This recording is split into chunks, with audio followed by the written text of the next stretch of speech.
Hey, so I did a Zoom audio call with Biagio Messina, one of my early students in Production Music Club. He and his wife, Joke, have a production company. Currently, their main activity is reality TV stuff. First of all, Joke and Biagio, that's the coolest couple name I will probably ever hear. So you win. I'm going to send you a trophy for that, Biagio. But yeah, so they have a series, Unraveled, that they've been busy on. Looking over here at his IMDb. Unraveled, Deadly Recall, Unmasking a Killer, 3 Days to Live. Snap, She Made Me Do It. The Ghost Inside of My Child, Don't Trust Andrew Main. True Life, Caged, Commercial Kings. Dying to Do Letterman was a theatrical documentary they did. Beauty and the Geek. I'm pretty sure I remember watching some of that. Scream Queens, executive producers. So they're the executive producers of these series. And interesting thing, Biagio is also a composer. Amongst using some other libraries, he composes cues for his own shows, a lot of them being like the minimal mystery kind of thing. And he'll tell you how that kind of brought him into Production Music Club. Pretty cool. Interesting, really interesting perspective from both sides, as the guy who uses music and as the guy who creates music. And you'll find out how he talks about it was two different brains, and in a lot of ways he never really completely meshed together those two sides, and how Production Music Club helped him to kind of understand more better just from the music side how it works and why it works. Coming from my perspective, because I don't see it from that side as much. I've come to define it and understand it more and more as I have interpreted my experience and going, okay, why does that work? Here's why it works. But I just knew what worked. Now I'm deciphering it as I decode it and decipher it, demystify it, and integrate it into my course and into my videos. And it was really cool and like surprising in a lot of ways. I think Biagio himself was surprised to go, oh, why didn't I see it that way? So this was really fun. Biagio has a lot of energy. It makes me look like a sloth sitting here in my mic. It was just audio call. So you'll see, I put myself on video and you'll see a still picture of Biagio. But trust me, he's not still. He's got a lot of energy, and it was a lot of fun. And he really helps. He's been so generous with his support and like the testimonials, the lingo, for marketing. He's been so generous and clear that when I would read, literally, when I would read his testimonials, I would say, that sounds like something I would write if I was trying to make it up and make it sound really great. But fortunately, it's Biagio's experience. So I'm like, I want to talk to Biagio. Let me see, can he help me to find it, get some new perspectives that might help me reach some of the people that I'm not reaching, Just hang out with, this is a lot of fun. Maybe you'll learn some more things about his perspective as a producer of TV shows, which, trust me, you want to understand how those guys think, because that's who you're wanting to please. You want to please the people on the other side so that your stuff gets used. To see his perspective kind of coming in as his like a separate musician brain, it was just, I think, really unusual. I don't think I would have ever assumed, I don't think I would have ever seen this happening. Working successful executive producer of TV, taking my course and then going, oh yeah, and then getting a lot of value and insights, things he hadn't thought about from the musician side, the composer side. So pretty cool, really something. I'm really glad Biagio signed up and we can get this kind of perspective from him. So hang out with us, check out the interview, a lot of good stuff. Let's get to it. Hello. I'm having a lot of fun creating, the content and feeling like I'm for the right people like you and some of the earlier dudes. I feel like it's working, it's having some kind of impact, right?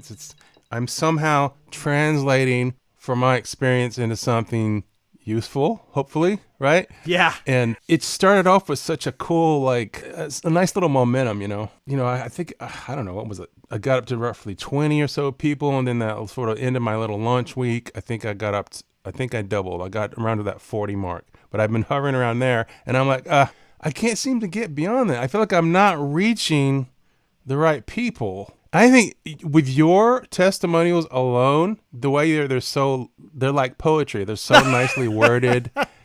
And coming from your understanding, I think maybe your understanding as a producer and a composer, like you have this interesting perspective in both worlds. I don't know. I feel like you're really it's kind of testimonials that I would write for myself. I'd be like, I'm gonna write a fake testimonial, and here's why. It's because I see you, man. I see what you're doing, dude. Man, I think a lot of appreciate people it. do. I'm just saying, I appreciate so much that it's clicking with you, and then the other guys. I just feel like okay, it turns out I'm just a dumb musician, a guy with a keyboard and a computer, and I'm not a marketer. I don't want to be like, hey, come buy my stuff. It's like I just want to be able to go, hey, look, after all these years of doing this, here's what I'm offering. Come on board. And it was a big deal for me to get to this point, And still, even as I'm talking to you right now, Biagio, I'm like, oh, I just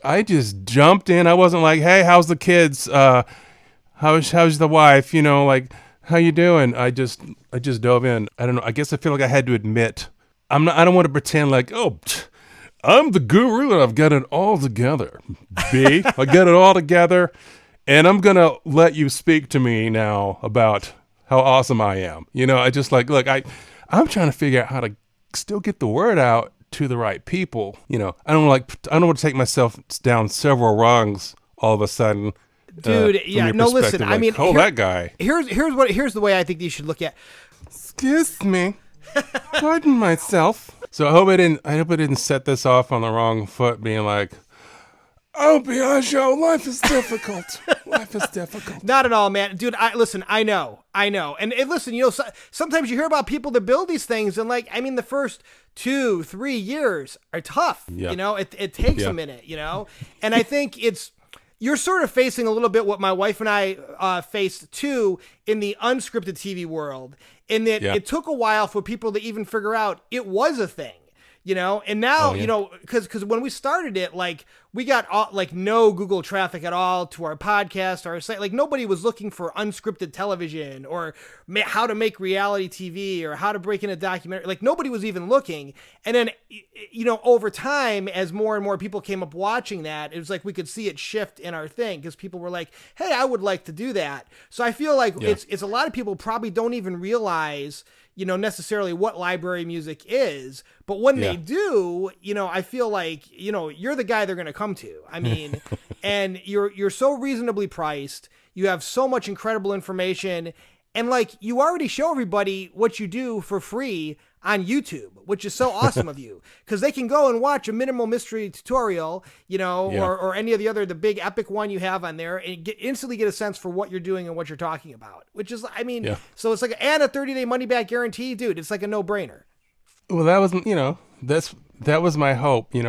I've said this a few times in my marketing materials. I feel like if I'm showing, here's what I do. I have a long history of making money doing this. You can jump in and check it out. Here's the testimonials, 30-day money back guarantee. So not that I think, oh, I'm so awesome that you clearly should buy my stuff. It's just like, well, if you're one of the more active people, like you and, is it Luis, and Art and the other guys, and where you kind of understand what it is, and you've jumped in getting some hopefully value out of it. Oh yeah. If I could find those people, then they would go, yeah, I'll jump in, and then if I don't like it, I'll jump back out. No harm, no foul. I think I'm learning. Well, just because you think you have a really good offer and a good product and your experience and then testimonials doesn't mean people will necessarily show up. So now I'm like, okay, where do I go from here? Yeah, it's tricky, and it's listen, I gotta tell you, I am. Especially these days, I'm not a huge fan of social media because it just stresses me out. And, and honestly, I'm lucky enough that I'm at home right now today, but at the office, our assistant basically does the posting and stuff and deals with the junk. And not a lot of people have that luxury. And it's hard because so many people are selling on social media, but it's a full-time job. You're still writing music and stuff. So it's finding that balance and hooking people in. And there has to be a cost benefit for you, because I know you're putting in more hours than you're getting paid for right now. Yeah.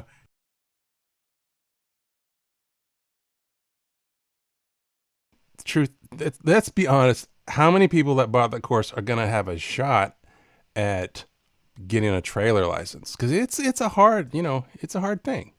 It's Yeah. a very like I call it like trailer style TV tracks, a trailer style TV track, meaning I'm going to get maybe 90% there, but I'm not going to spend 2 weeks tweaking it Right. and going back and forth, to try to nail that one thing. Like, I've Right. gotten a few trailer licenses, and it's helped.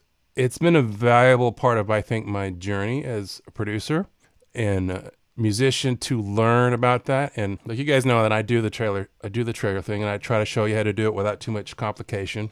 So tying that back to my little frustrations is like, okay, I'm showing people how to do trailer style music, and and then all the other things. Well, it's funny though, because when you think about it, what you're doing, and you kind of said it a little bit before, what you're doing, what you're teaching, I feel like, but right now it's a far easier thing to break into, it feels like, than to sell a trailer track to a theatrical, for a theatrical release. I mean, everybody in the world is trying to do that. And I kind of compare it a little bit to like when me and my wife were trying to break in the business, we were doing a little bit of scripted, we were doing a little bit of unscripted.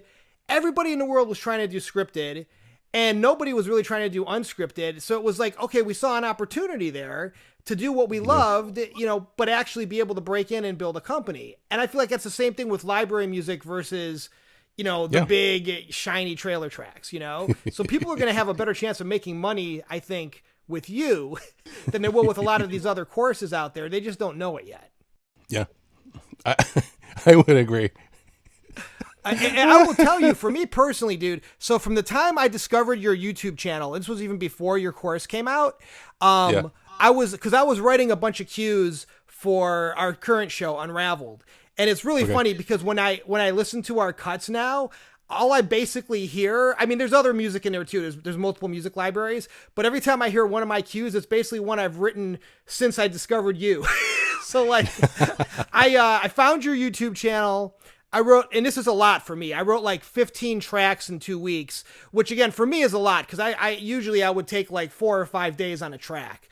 So I wrote like 15 tracks in 2 weeks, and those are all over the show now. Like, they're all over the place. Now, it helps, obviously, that I'm also editing the show and producing it. It's a little bit easier for me to, quote unquote, know that my music's going to get used because it's for our show. But I had never done that kind of output before till I discovered your stuff and just kind of relaxed and was like, okay, like, I can get good stuff done quick, and it works great.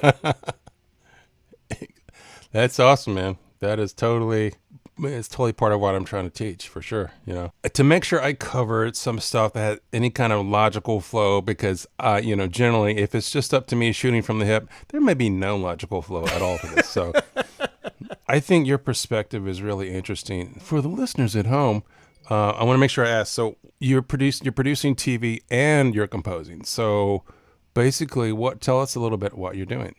All right. So I grew up in Cleveland. We're going way back now, which is not exactly the entertainment capital of America, but I started out there doing any kind of little gig I could. I always played piano a little bit, and I sort of broke in by writing, directing, and acting, which in Cleveland is pretty difficult to do. But I got what jobs I could. I got in the unions. I came to LA to go to UCLA, where I met my wife. And we started a little company together out of college, and we didn't really know what we wanted to do other than we wanted to make some sort of film and TV. And I was really lucky. I actually got cast on a TV show for a while. I played the nerdy next door neighbor on a show called Keenan and Kel that a lot of the people of the right age will remember. Back then I was just big with the 7-year-olds because that was who watched. But that paid for my first editing system. It helped us launch our company. And then we got into, it was the dawn of reality TV. Like the very first season of Survivor had just hit. And we kind of watched that and we were like, we could do that. Because we'd made a 16 millimeter feature scripted film, like on film. This was back when digital video was just starting. It was so hard, And so because you got to get the film and develop it, and it was expensive. And we were looking at this going, we can make this with what we already have. Part of that was shooting and editing. Part of it was writing music. Part of it was making graphics. So we just kind of were the two of us were like a crew of two doing everything.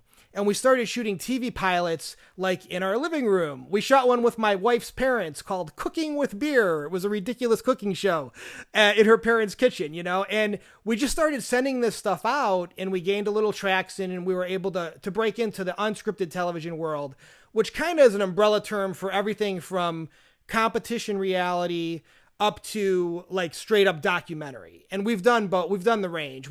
Like our first big reality show we were hired on was Beauty and the Geek.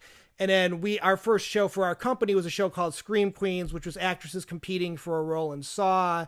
On the flip side, we were doing MTV True Life stuff.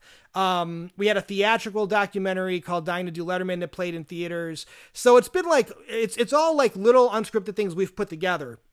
But the way that music came into it for me, the way that music came into it, over the last, I guess, almost 20 years now, or longer than 20 years, I've probably, as an editor, which is was my main way of coming up, was editing. I've probably edited over 20,000 music tracks, from other people at one time or another, right? I mean, we're talking 20 years, hundreds of tracks on, every episode, going through, cutting them down. So it gave me a really good sense of how music worked and what I liked.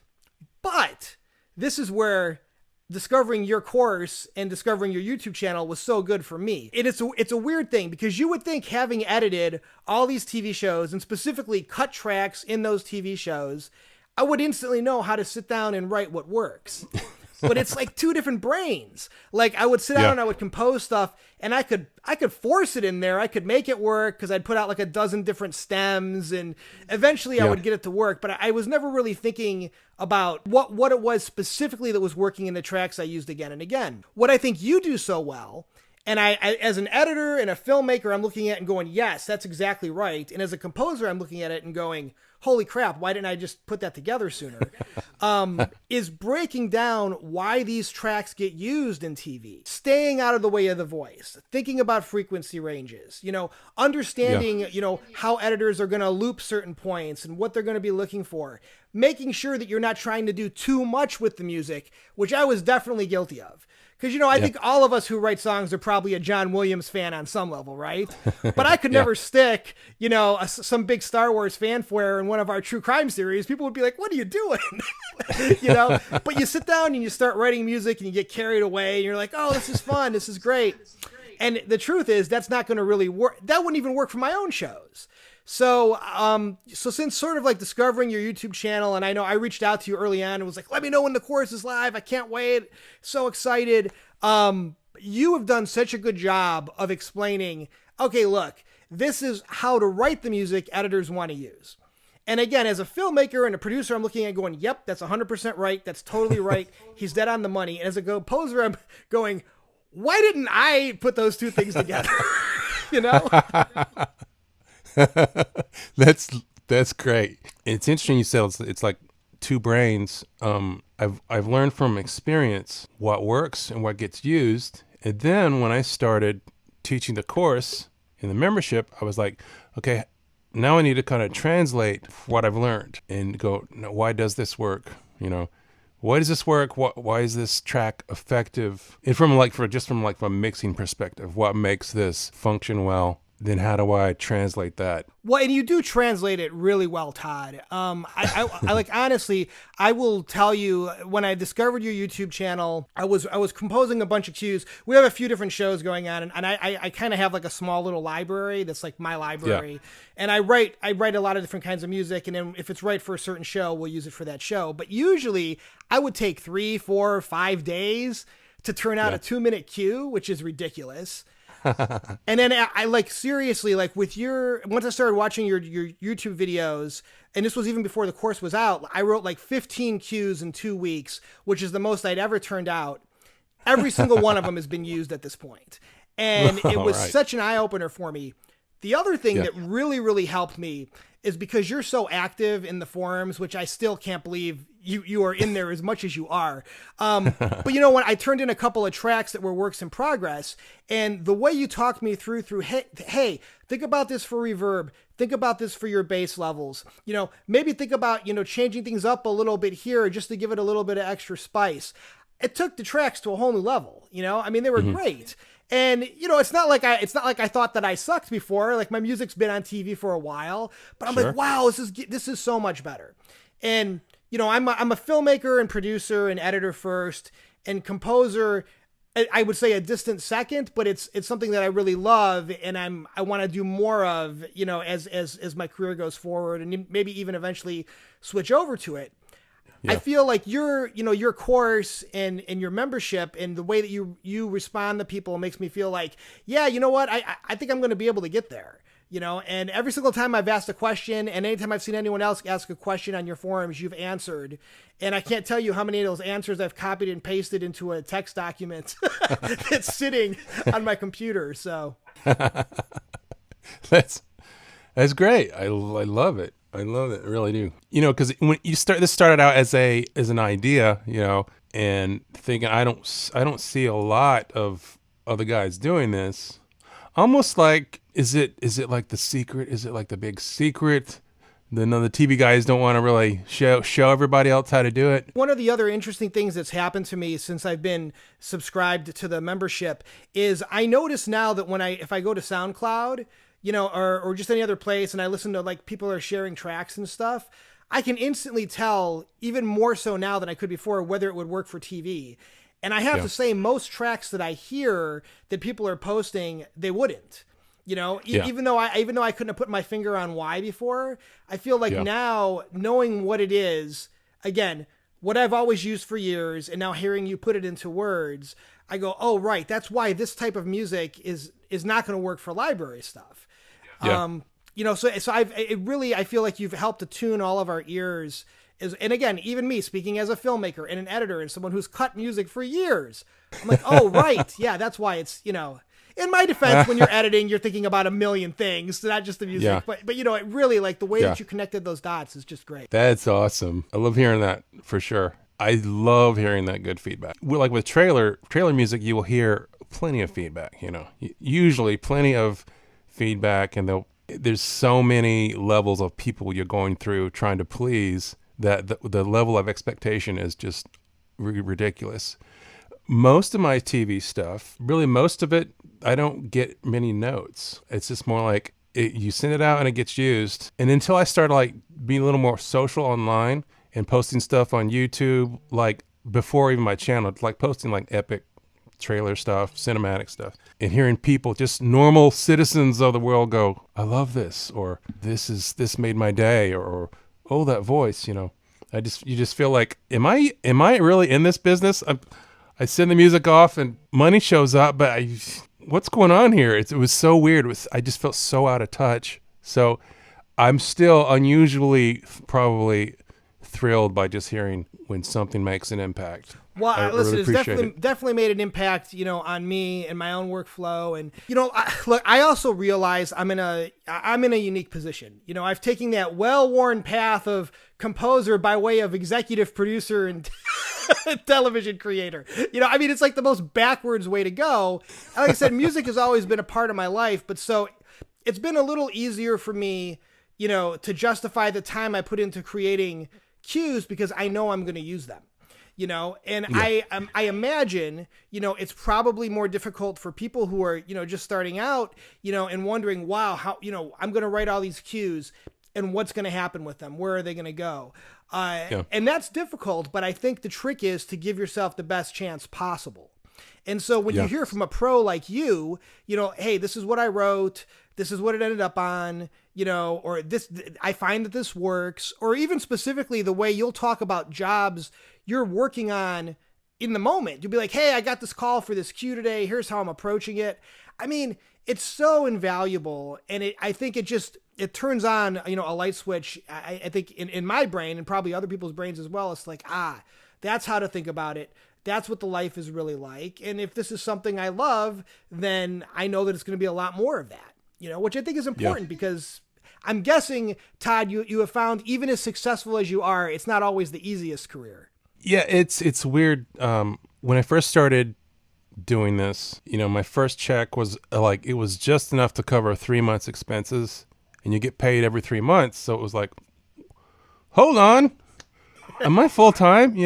So it just suddenly, it was like just January 2000. It was like, oh my God, I think I'm doing this full time. It's the year. Y2K was good for you. Yeah, believe it or not.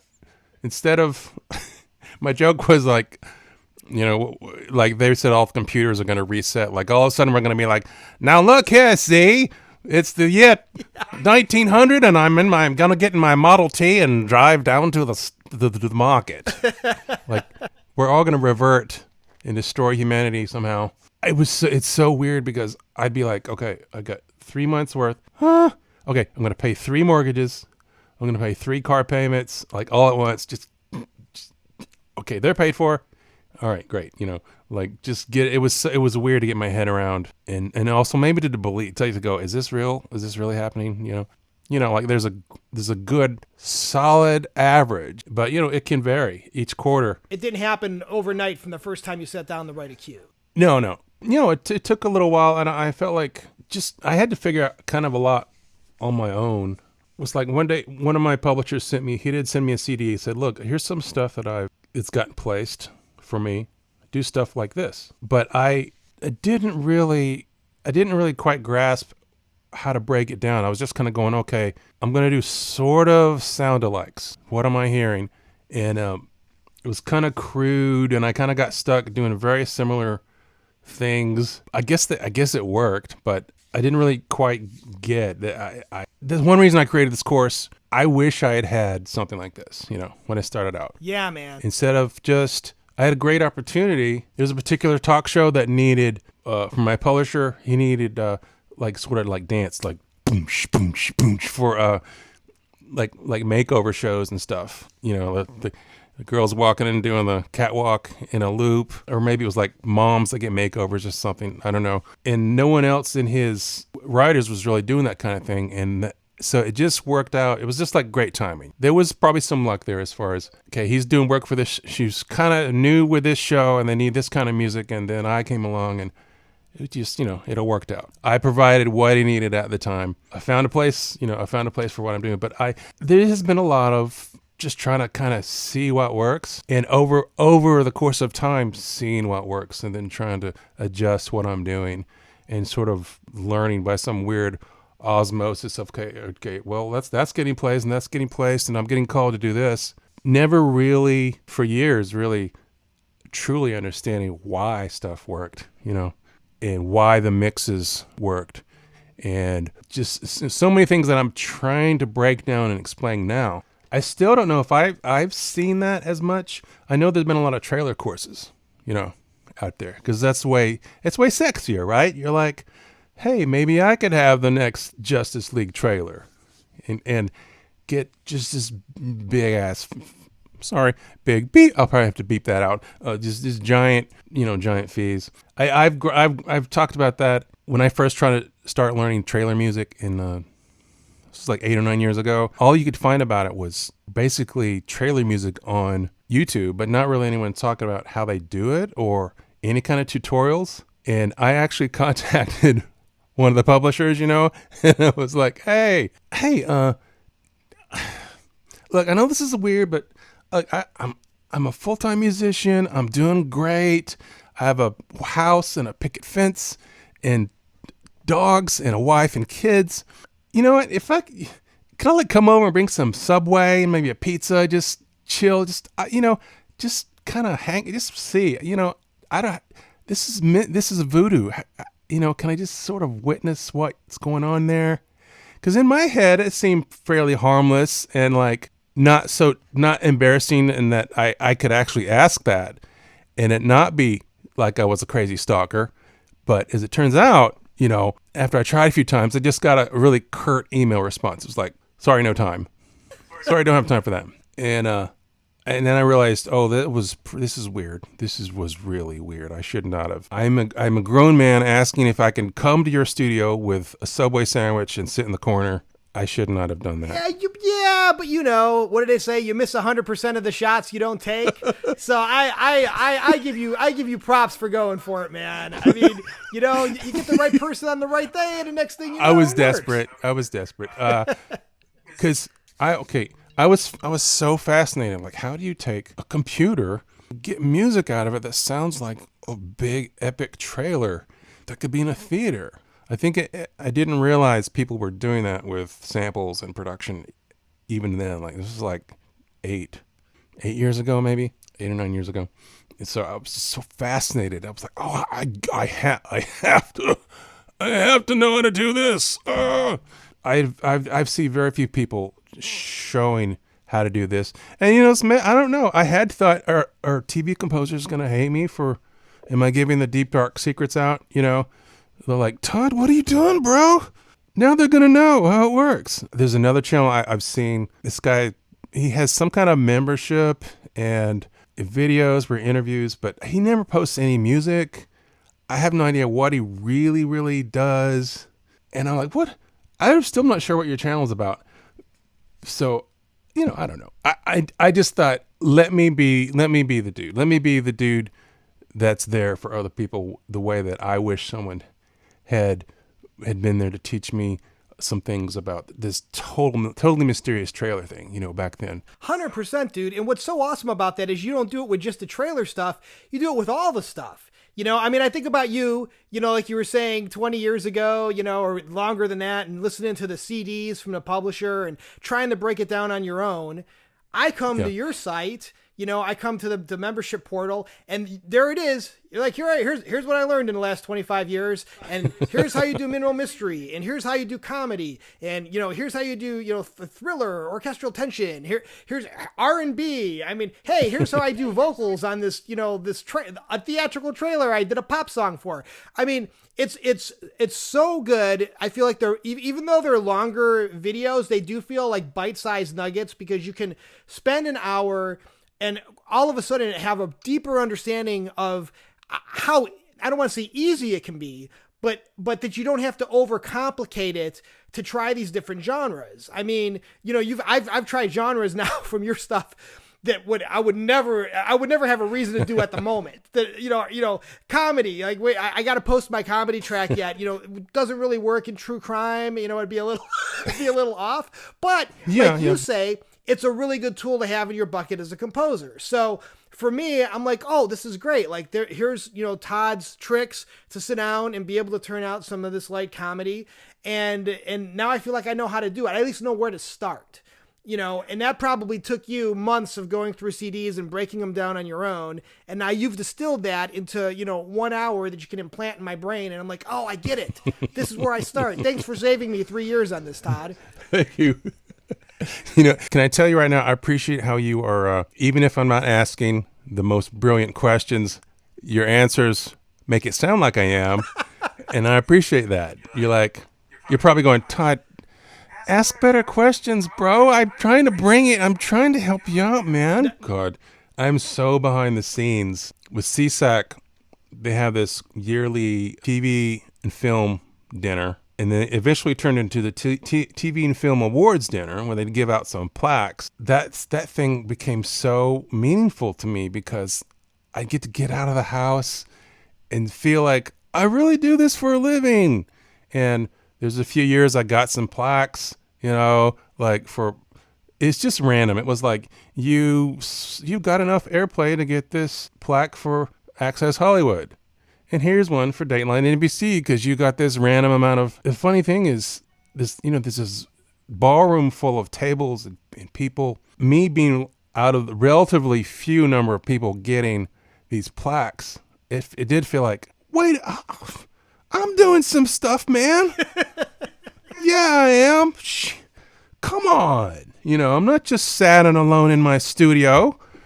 Okay, really, I am sad and alone in my studio, but just to feel like maybe I am somebody, But that's awesome. No. Well, first of all, I'm sure you deserved every plaque you got.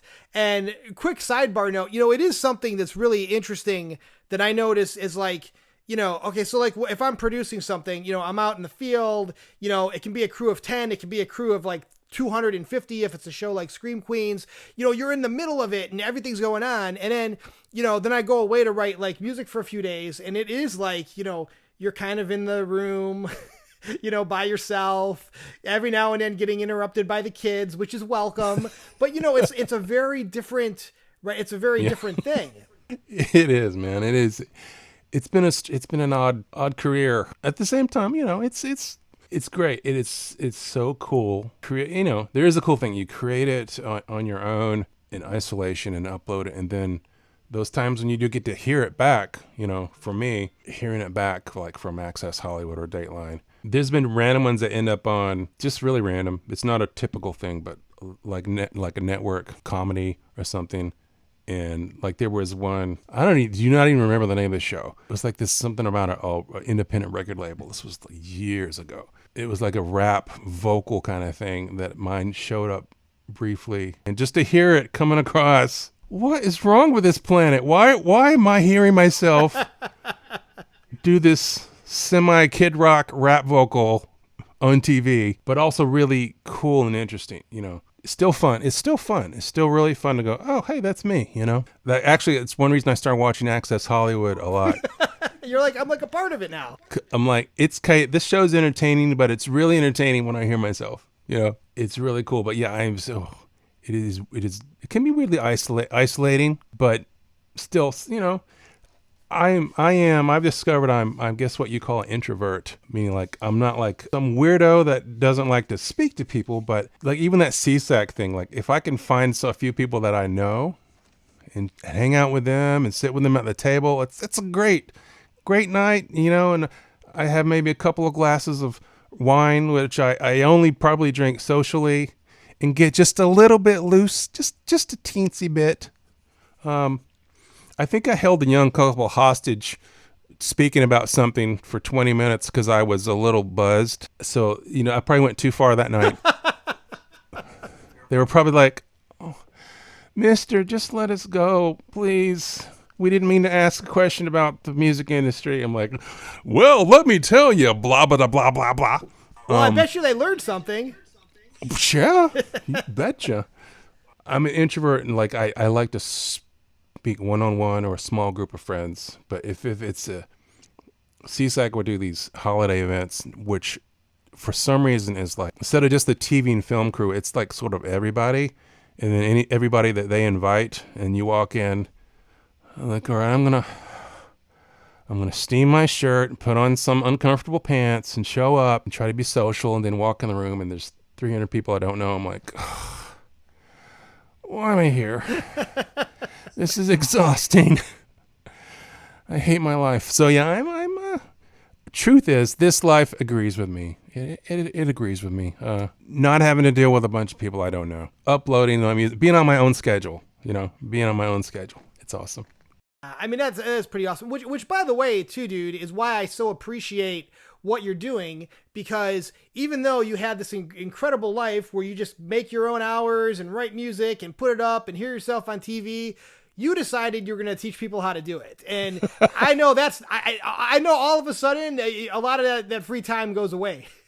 Like you, especially by how active you are on the boards, so kudos to you for, I feel like more and more, it's so important to choose your teacher based on, are they a professional? Are they actually doing this? And I'll tell you a quick little side story. The one good thing, I mean, there's a lot of good things about Cleveland. I don't want to diss Cleveland. It's my hometown. But one of the great things about Cleveland, I went to a community college there before UCLA. And guess what? The person who taught me how to, who taught the cinematography class was a news shooter. The woman who was teaching the voiceover class was doing the voiceovers for just about every commercial in Cleveland. They were professionals who they were full-time professionals, and they taught part-time. I came to UCLA and it was not the same thing. They were professional teachers, most of whom had never done anything. So, and so it was very disheartening for me. And what I had sort of hoped for a long time, and what my wife and I try to do with the unscripted TV industry, with our little podcast about unscripted and stuff, is I hope that professionals would be able to find the time to teach the next generation. Because what you offer as someone who's done it for 20 years is so much different than somebody who's like, say, goes out and interviews a few music libraries and puts together some videos about, well, this is what the music libraries say. It's just not the same thing. I don't want professional teachers. I want professionals who are taking the time to teach. And in this arena, man, dude, you are nailing it. Cool, man. I appreciate that so much. I got a little bold and tried to point that out first on my one of my pages that I was kind of, I guess you call it a sales page. As you can see, I'm almost trying not to say the word sales. It's like, that's gross. Don't say that. I talk about, okay, let's look at the cost of a 4-year, music school and how much, even like just per hour, and then textbooks and all the expenses versus what I feel like I'm seeing the value come out of this. And look at that cost. I'm trying to get, okay, let's check out cost differences here just to give you a little perspective. And then I recorded a webinar. I thought, okay, I need to thoroughly explain what this is about, because I feel like I'm not reaching somehow. It's like, unless it was people like you that saw my channel and followed enough to go, okay, I get it, cool, and then you jumped in long enough in the thing and helped me build this whole little community to something really cool. I feel like I'm somehow not clicking yet with other people like you, and I'm kind of a weirdo. I wouldn't waste your time looking for more people like me. It would be a scarier world. Yeah, well, specifically people composers that want to understand more about TV library stuff and what makes it work. Side note, I think it's really cool how I was able to bring a totally different perspective to you, even though you're on the the production side of TV, and that's really fascinating. You telling me about how you're on both sides, but it didn't really click to you as a composer as much until you went through my stuff. So I thought that was, totally fascinating. Like I wouldn't even expect that, What I was going to say is, in my webinar, I said, like, okay, look, at least let's say I went to a small liberal arts college. My dad taught conservative Christian liberal arts college for like 2 years. You learn that in colleges, there's a lot of like teachers that are teachers, like you said, professional teachers. And, my joke is, they've got a coffee lounge and they've got, a 401k, and they're home by 6 with dinner with the kids, and they're watching Jeopardy in their jammies by, 8 p.m. And it's a sweet gig, right? But they're doing like teaching voice lessons, teaching, instrument lessons, various instrument lessons, and teaching music theory. And then like, well, wow, these kids are going through 4 years of college and the expense of it. Unless they're going to teach, what are they going to do with that? And what are their instructors really doing? I mean, what are the chances? It's funny. I'm from Cleveland, Tennessee.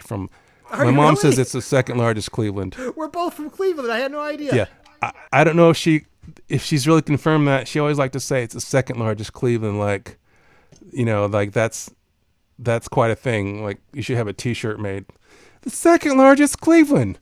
That's us.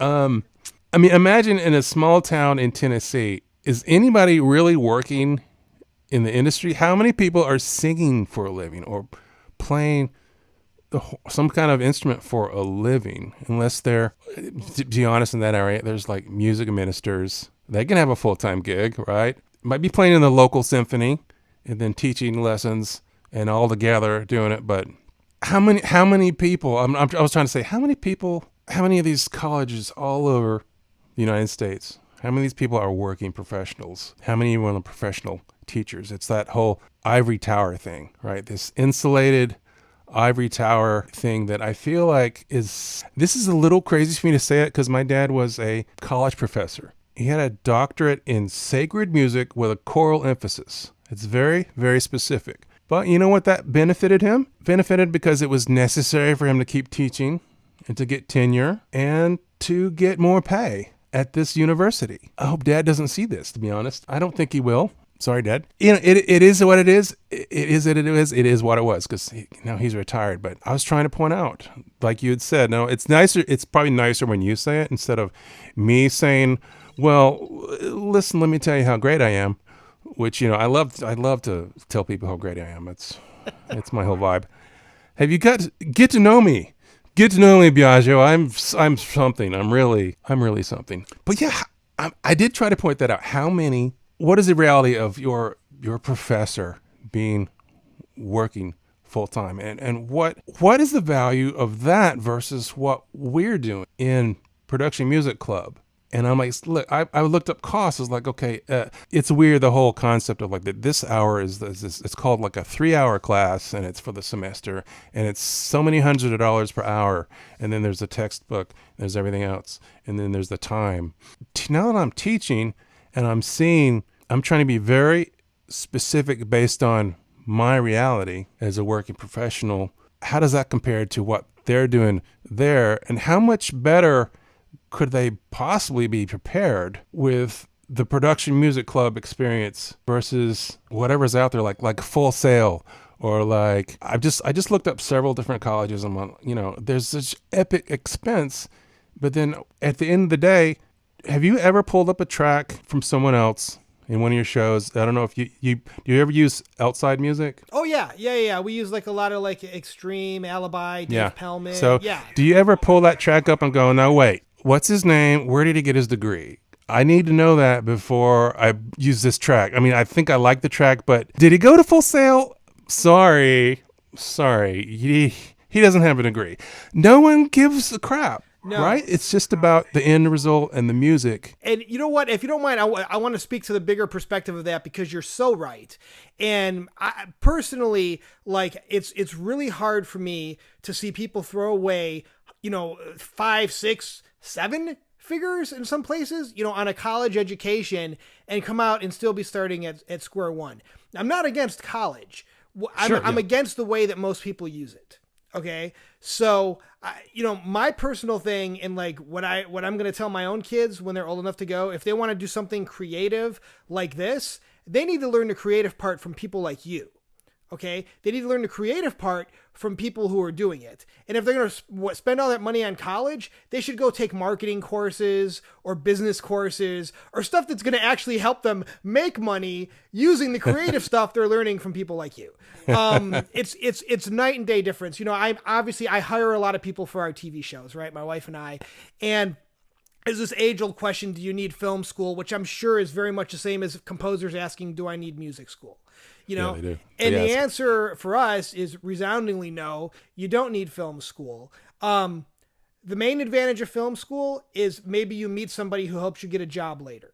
I don't think that's worth going into debt for 10, 15 years to pay off. I personally, I don't, So the cost, whatever the cost benefit analysis ratio, however you want to describe it, like, to come to your membership course and learn how to do, 10, 15 different genres of music on your own time for like the cost of like a couple of coffees a week, whatever it is. I mean, it's kind of ridiculous how much you learn and how much more ready you'll be. So my personal 2 cents, if you're going to go to college, go take marketing courses and then take your music courses from Todd. That's my suggestion. What he said, everyone. What he said. Yeah, man. Thank you. I love that. Lord knows I wasn't trying to be a marketing expert, I just wanted to be able to put together something good and effective. Yeah. And I didn't know if it was going to work. I've not been a teacher all these years, other than my dad experience and learning how to give 20-minute dad speeches, which I guess is a way of distilling your experience into words out of your pie hole. I just thought, oh, look what's happened. Biagio joined in, and Art and Luis and the other guys, they're telling me they're getting results. Freaking, this is great. I designed it to be effective, but getting the results and the feedback, I'm like, sweet. Now all I have to do is tell everybody else about it, and this will be great. I just had this naive idea, like, oh, it's great. I'm just tell the people about it. If you build it now, I've built it, and they will come because it's turned into something really cool. What do I need to do now to share like your testimony, the other guys' testimonials? Testimonials. That's a funny word. When you come from a conservative town, religious town. Testimony has its own thing. It's like, I was saved at the age of 7. That whole thing. I don't know if you're, I was saved from my life of sin when I was 5. I don't know if you're familiar with any of that kind of things, but yeah. I'm sorry, I'm going off the rails, Biagio. But Sorry, getting, the testimonials and me figuring out like, okay, this is great. I just need to put it in front of the right people. I think I'm putting it in front of the right people. I'm trying my best, like YouTube and like the VI control group, right? It feels like, am I just not reaching them, or am I just assuming it's easier to get people to go, oh yeah, money back guarantee, and look at the testimonies? I just thought it would be more of a no-brainer kind of a thing, which just almost sounds, I almost feel weird for saying that, since I'm the creator. I wouldn't say complete creator. I give you guys so much credit for making the community what it is, for being engaged and interested and wanting to learn and being active. And I don't know if I mentioned, I think there's that, that 80-20 rule, where 20% of your activity will probably create 80% of your results. And apparently that applies to probably 20% of your membership will be more active. And I think that's pretty much the case. It's like 7 or 8 guys out of the 40, something like that. But you guys have really, just this handful of guys have really helped build this thing and keep it how I'd hoped it would be. Just a friendly, supportive place, So you're like, my point, and do I have one, Biagio?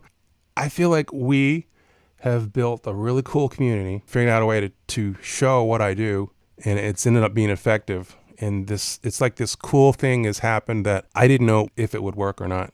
And it has worked extremely well. And so now I'm like, okay, to put it simply, why can't I find more people? Why am I the shit salesman in this side of the Mississippi? What the hell, Biagio? Oh, see, I'll edit that part out. That's where I've landed. I thought, well, let me call you and just see if there's any more perspectives that I'm not thinking of, and try to find something that maybe I'm missing. If this is what I think it is, if this has become a great thing that it's useful to composers interested in TV library music and TV music, I want to make sure I'm not missing something, or if there's something I need to do better, or if there's some big blind spot that I'm like, if I would just do this differently or whatever, You're teaching a very niche thing, which is great, because when the people find you, they're finding their home.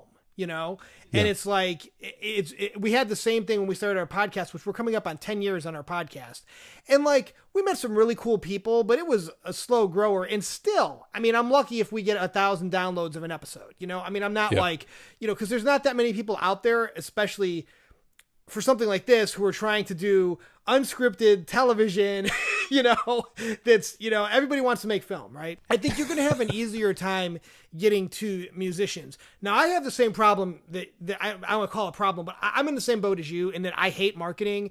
I hate social media, the trolls. I really try not to spend my time getting hung up, who would just come out and just write crap just to write it. They don't know who you are. They don't know anything about you, because people have often said to us, why don't you guys do a course on unscripted? And I again, in the same boat as you, as I'm like, wow, because I think you have to do so much marketing depending on how big you want to grow it. Well, you've even just without me even asking, I think I asked one question on my list. I know that. See, number 2 was like, how do you discover production music club? What about it got you interested? And I think you covered that, right?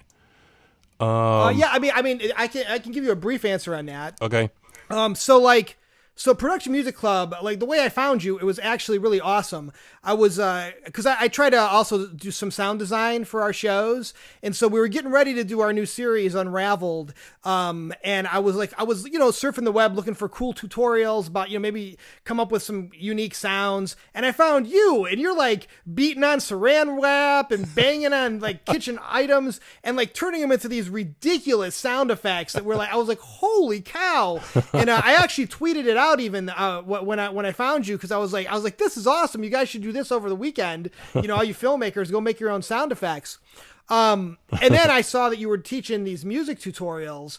And as soon as I saw your minimal mystery tutorial, I was hooked. Because first of all, I'm doing like 4 true crime shows right now. I mean, it's the main type of music we're doing. Yeah. But the way you broke it down, and and I talked a little bit about this before, as you would think that as an editor and a producer, I would understand why music works. But here's the thing. When you're not doing it day to day, you don't know what you don't know. And a lot of things that I mistook as, I'm just mixing it poorly, or, I need to add some more plugins here, or whatever, was really simple, clean ideas like, changing up your orchestration, thinking about frequency ranges, all things I learned from you, and then being like, oh, right, I don't want to throw, a bass guitar and a bass drum and some super loud drone all in on the same note at the same time. Maybe that was too much, So it was things like that. And then I saw that you were launching the club.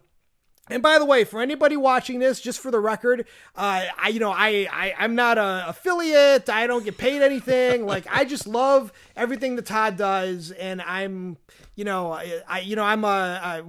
fan for life. So the minute you launched your club, I think I was like one of the first dudes who signed up. I know I came back and told you on YouTube, I'm like, I'm a founding member. I was so excited. And man, you did not disappoint. I asked a really geeky question about stems, I think. And it was the first thing I think that I asked, or one of the first things. And then you went and you called one of your sound engineer friends and spent like the morning figuring out this super in-depth answer, and came back. And I was so blown away. One, not only did you have the answer, but then you took extra time to go and get more opinions on the answer. I was like, this dude is serious. Like he really cares about his students. And you didn't just do that with me. I've seen you do that with other people as well. So that's what got me hooked. And that's why I'm like, as far as I'm concerned, you're like Dropbox. I'm a member for life. So, that's... Oh, wow. Thanks, man. I appreciate that. So, yes. That is lovely. I'm just here's my disclaimer. Here's my statement for the whole thing. I appreciate all the positive feedback, and I always will, always do, always will. It's lovely. It's so nice to feel like you're doing it right, to doing something right. And I do, I really do. Maybe maybe have a bit of teacher genes, teacher genetics that makes me love it and love and appreciate it. I never wanted to be like a teacher at a school necessarily, but it's pretty cool and rewarding to feel like you're not just at a chalkboard and students are like, can we go home now? Like, teaching something that could really have an impact, like I don't overvalue it, but to get that feeling, you have those moments like, wow, if I'm changing how someone is writing, I feel like there's my small crew of the more vocal of the membership telling me they changed how they approach writing and I have a better understanding. I like to hear that your productivity went way up because some things clicked. That is really cool. That is really cool. That is By the way, beyond... my wife says thank you. It is way beyond, the money for sure, And right now it's like, well, I think I'm at least covering my marketing and my cost for Kajabi platform, the monthly member, I have to pay for the monthly platform, and I'm paying for a membership in a thing about memberships and how to understand and bring value and run those, at least I think I'm at least covering my expenses. I'm pretty sure. Well, listen, give yourself credit, because there's plenty of people who aren't.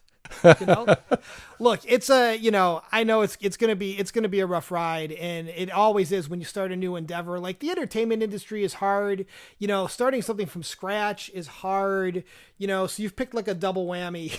But I can tell you, with all honesty, like, Like the last 2 episodes of Unraveled have so much music I wrote since I started taking your course. I mean, just so much. I got Eventide Black Hole all over everything. I didn't even own that plugin before I started taking your course. I don't overdo it. Right. Good. But, it's great. Really, man. And I hope that while you're growing your course and while it's getting more and more successful, that you can take that to bed at night and know, people are really getting better at what they do. Yeah. And me personally, like I was writing a lot less music for a long time there. Yeah. And finding your course got me just so jazzed about writing again. And I've probably turned out more music in the last 3-4 months than I have in the last 3-4 years. Yeah. So. Oh, love it. Come on, man. That is awesome. That is the best. I love that.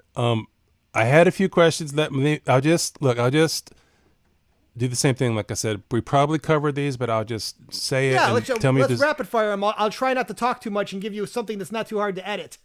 Okay. No, it's great. I think you probably covered pretty much all these. Number 3 was, what value have you gotten out of Production Music Club? Without a doubt, for me, the biggest and greatest value has been the increase in my productivity. Mm-hmm. Like I said, for me, and I know there's people who write faster than this, but for me to write 15 cues in 2 weeks was like a crazy breakthrough, and then be able to use every single one of those cues and being able to hear them in my projects and being proud of them. And even my wife being like, hey, that's pretty good, honey. You wrote that? Always nice when the wife is surprised that you can actually pull something off, right? You're doing good. So certainly I would say number 1, my productivity, but number 2 is the way that you break down instrumentation and approaching arrangement, because it's so easy when you're writing and without really knowing what you're doing. Like, I was in a place where I was good enough to turn out stuff that worked and I was happy with it and it aired fine, but I didn't really think about frequency ranges. I didn't really think about exactly what instruments were doing what. I wasn't necessarily thinking about my loop points, which again, for me is really silly because I'm an editor and looping is like half of what I do. And then also understanding like, oh, hey, there's a kind of drum I've never used before, or I see how Todd is only using, the low, really deep drums, maybe like on the downbeat, as opposed to some of the stuff I had written where I got 16th notes on a taiko, which sounds ridiculous now that I've taken your course, I'm like, oh yeah, what was I thinking? So definitely improving my, my understanding of arrangement and approaching the arrangement, writing in a way where it's like, okay, I'm going to lay down these instruments first and these instruments second. And I'm doing that by thinking ahead of time about what it is I want to do. All stuff I never did before I watched your course. I would just kind of jump in and go for it. And then it would take me 5 days to write a cue. And now I've done a couple of cues in 2 hours or less. So thanks. Yeah, baby. That's right. Cool. Yeah. So, okay. And then, see, again, I'm going to keep saying, I think you probably answered it, but it's all right, man. I know how this works. It'd be easier for you to edit. Yeah. And then, so has it changed the way you write? We probably answered that, right? Yeah. Yes. The course has absolutely changed the way I write. And I think the number one thing is I took the pressure off of myself to be perfect, because I realize that the music I'm writing for my TV shows and anyone else who uses them are not going to be the star of that scene. If they're the star of the scene, I've done something wrong. And I learned that from you, they need to do their job and get out of the way. And so it's definitely changed the way that I write in thinking about what the song should do. It's also changed the way I write in giving myself time limits. Like, I'll still take longer than you, Todd. I'm not quite at your level yet, but I'll be like, I'm not going to spend any more than 4 hours on this track today. And one way or the other, I'm going to finish it. Where again, it used to take me days. And then also thinking ahead of time, hey, what kind of instruments do I want in this? What do I want for, as you call it, my high clickety clack, what do I want for my mids? What do I want for my lows? And even just thinking about that ahead of time and making choices forces you to work more efficiently. And the next thing you know, you're done and it's like, oh, hey, this is good. And your wife says it's good, so you know it's good. So that's how it's changed the way I write. I know. Sometimes I get anxious playing something for my wife, because if she's not really that impressed, I pretty much am like, you know what, she's right. She's right. She knows. She's got a good ear. She's probably got a better ear than me, you know. Wives do everything better than husbands. It's I just know. something you learn over time. It is not fair. It is not fair. That's why we have wives, right? Do you feel like you kind of get it now, understanding how to write? Do you feel like you get it now? Yes, I would say I'm not bold enough to say that I understand all of it just yet. But I will say this: night and day difference between thinking about how music for television needs to be constructed and how it works. Literally, like lifting blinders off my eyes and going, "Oh, right. That's why these tracks are working. That's why they're getting placed. That's why I myself as a producer have chosen tracks like that over the years without even realizing why I was choosing them as a producer or an editor." Absolutely, my understanding of what a TV track needs to do and so many of the pitfalls I didn't even know about before, like even though again, I should, like the way that you can step all over dialogue, even if you don't realize you're doing it. Absolutely. My understanding has gone up. And, and every single time you put up a new video, I learn more, which is why I don't think I totally have it yet, because I'm sure you have more to teach. But I will say that I've learned a lot. I'm a lot more confident putting these tracks out. Great. I love it. Love it. All right. So this is a pretty shameless question. Would you say it's a good value? It is absolutely a good value. I mean, first of all, look, I don't want to undersell it. Like, I think for me, it was incredible. It was exactly what I was looking for at the right time. But again, proving that you actually care about people and you want to give people what they want and that you don't want to suck anybody in who's not going to get what they need. It's like, you've got the 30-day money back guarantee. You've got a really good month-to-month price. You're not asking people to commit for like some crazy 5-year commitment. Your whole thing, and it's really clear, is that you want people who want to be there. You want people who want to be there. You want people who are going to get something out of it. Yeah. And you make it really easy for people to figure it out. Because, of course, some people, just like with filmmaking, some people are going to think they want a career, and then 10 minutes in they realize, oh, this is like really hard, And I'm sure it's the same thing with music, or people just realize, oh, maybe this particular thing is not for me. Yeah. And you're not trying to take those people and take advantage of them. Instead, what you're saying is, hey, look, I've got a really fair price. I'm not going to ask you to commit for a really long time. It's really easy for you to try it out for free. And I hope that I find more people who can be part of this tribe. And you're going to find those people, and they're going to get 100% value from being with your membership site. Cool. That's what I was thinking, but I'm like, maybe I'm wrong. Maybe I'm wrong. Okay, so here's another shameless promotion kind of. Would you recommend this to other composers? I probably already answered that, but would you recommend this to other composers? So I absolutely would recommend this to other composers. And I think I don't necessarily feel comfortable saying that as a composer, I'm recommending this to other composers, because even though I've written and I've done some stuff, I'm no you, I'm not a Todd C. Burns, all over getting plaques for having so much music on television everywhere and being honored at dinners and stuff. That's not happening for me. But as somebody who makes television, as somebody who's a producer and an editor, and somebody who has edited literally tens of thousands of tracks, cutting music to picture over the last 20 plus years, I can say that everything that you tell composers about how producers think is 100% accurate. And they should listen to every single thing you say, because I haven't heard you say anything about how producers and editors think that's inaccurate. As a matter of fact, it even made me realize, oh, that's right, I do think that way in a few cases. So that's why I, as a filmmaker and as a producer, would recommend this course to any composer that wants to learn more about making that is great. Okay. Music for TV. You can't see this, but this is me knocking on wood. To hope that I don't suddenly say something ridiculous. You're like, no, Todd, producers would never say that or think that. Please don't do that. No, you've got it, dude. You've got it. Look, you know what works, and you found out the hard way, which is, usually the best way. Luckily, you've made it easy for the rest of us. True. I think I did find out the hard way through a sort of a weird, without a lot of feedback way, somehow going, okay, I think this works. And here's why I think it works. See, I'll probably edit that out. I'll be like, Of course I know exactly what I've always known exactly what I'm talking about. Please, Piaggio, I know I've always known what you've been thinking. Always. Always, always. It's like you're in my head.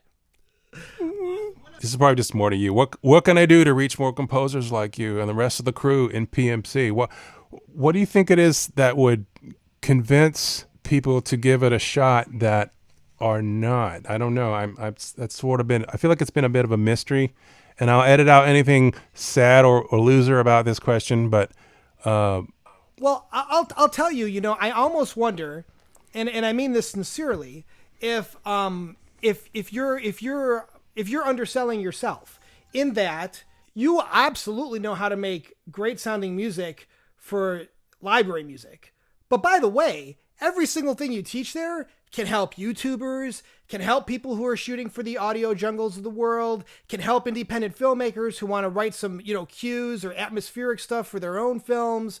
I mean, like me as somebody, I think that you need to have at least a little bit of experience. You need to feel comfortable sitting down in front of a keyboard, I think, to get everything you need to get out of your course. But most people do these days. If you're a filmmaker, you've sat down at a keyboard at some point. I almost wonder if it's even just broadening out a little bit more, and being like, hey, I've been making music, fast and efficiently for TV for years, but guess what? These same techniques are going to work for your YouTube videos, your short films, any filmmaker who's ever picked up a guitar or a keyboard, you'll be able to learn a lot from this. I don't know. I mean, I wonder if it's finding a way to broaden out the market a little bit. Yeah. Only because, again, I, as a filmmaker, first, feel like, heck, I could go take some of the stuff I learned from you and I use it in independent film, use it in a spec commercial. There's so many ways that a creative person can benefit from knowing how to write some simple music. Yeah. It doesn't always have to be the big trailer cues, So I don't know. That's my one thought is it's like, I wonder if it becomes more about the music, even more so than it is now, and less about the intended final target. Yeah. Because it's also hard because no matter how hard you try, you're not going to be able to get everybody signed to a publishing deal at with one of these publishers. But anybody can write better music, right? Yeah. Anybody's going to be able to do a better job writing their own music. And a lot of us can use unique music. We don't need to have it placed on TV for it to be useful. So I don't know, that's my 2 cents. And I have no idea if that's helpful or not. But I have felt like I've made this not just like, here's how you get music on TV, or here's how you get music into music libraries. It's like, here's how to better understand and simplify production, hopefully demystify production of music. Yeah. I don't think that you've ever been shy about what you're teaching and what the end result should be from your course, which I think is great. But I also think that, like, putting it out there as the fact that you're going to write better music for you, there's value in that. And there's probably a bigger audience. And I'm telling you, what you hit on that is so good, is it doesn't have to be complicated. It doesn't have to be scary. You can make a great track with, a few drums, a drone, and a little bit of shaping, and it'll work in your stuff. I mean, honestly, like, I think there's a lot of people who can benefit from understanding how easy it can be to put together a great sounding cue, and it doesn't have to be like this dark magic, and that you can end up with stuff that even if you never sell it, or you never get placed, or you never end up in a big publishing library, is useful because you can use it and nobody else has it. It's your music. You know what I'm saying? So I don't know. I think there's a lot of people that might buy into something like that, but that's my 2 cents. Okay, cool.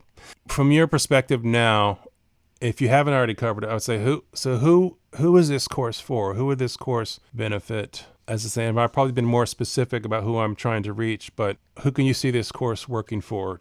Here, let me give you an answer on that. So here's the thing. Obviously, Production Music Club has a heavy focus on writing music that will end up in TV and film, because that's what you do, and that's what you've done, and you've done it so well. But what you also do really well in Production Music Club is make people feel like they can finish a track and that it doesn't have to be complicated. And there are a lot of people out there, independent filmmakers, podcasters, people who are just part-time musicians and want to write music for their own videos because they get enjoyment out of it, who would get so much value from your course. And again, I think the number one thing that a new musician, somebody who's maybe nervous about trying it, can get from you is the easy, calm way you explain that writing music doesn't have to be hard and it doesn't have to take days. That you can write a really good, useful cue that's completely unique to you, that nobody else in the world has, and you can do it in 2 hours or less with a little bit of practice. I think there's a lot of people that would really benefit from that, especially in today's day and age where everybody's podcasting, everybody's shooting videos, and people also just want to write music for fun. So your teaching style, I think, is good for anybody who has any interest in writing music that's going to get sunk to anything. All right. So thank you, man. This was perfect. You do such a great job of putting into words how this is working for you. And, putting into words ways that I wish I could have thought of in a way that this could be beneficial for other composers. And dude, listen, I wish you all the success in the world. And I'm a real big fan of what you do. And, honestly, like I'm cranking out music like crazy that, look, the network and my wife like it. Like I feel like I still need to go back and polish a few things before I put up the site and try to meet some publishers, but I'm working on it. So awesome, man. That's great, man. But, and you are definitely, you're registered with, are you ASCAP or BMI? Yeah, ASCAP, yeah. Everything's registered and cue sheets are getting turned in? Yes, yeah. Okay. And whatever I can do to help down the line, man, anytime, just reach out to me, all right? Thanks, man. All right, take it easy, dude. All right, bye-bye. Take care, bye-bye.